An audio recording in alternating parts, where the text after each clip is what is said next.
సువర్ణకాంతులతో మెరిసే విశాలమైన సవానా మైదానాలంచున ఒక వృద్ధ సింహం జీవించేది. ఒకప్పుడు దాని గర్జనతో ఆ మైదానం మొత్తం కంపించేది.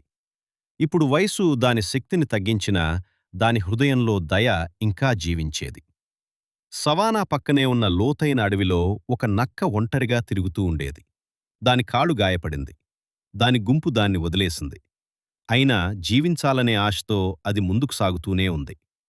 ఒకరోజు ఆకాశం మేఘాలతో నిండిపోయింది. వర్షం కురిసింది. గాలి బలంగా వీచింది.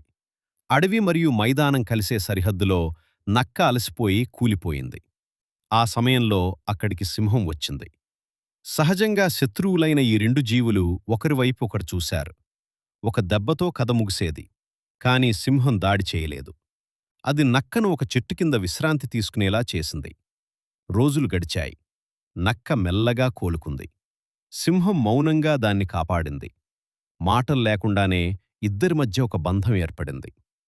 ఒక సాయంత్రం ఇద్దరూ మైదానాన్ని చూస్తూ పక్కపక్కన కూర్చున్నారు.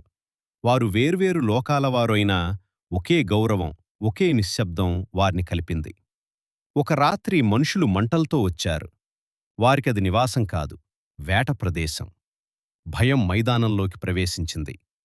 వృద్ధసింహం చివరిసారి లేచింది. రాజుగా కాదు, రక్షకుడిగా. దాని శక్తి తగ్గిపోయింది. పోరాటంలో అది కూలిపోయింది. ఆ క్షణంలో నక్క నిర్ణయం తీసుకుంది.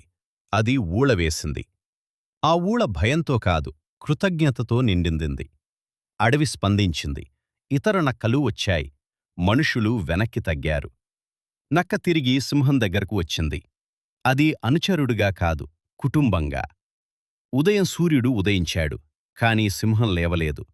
దాని దయమాత్రం ఆ మైదానంలో శాశ్వతంగా నిలిచింది.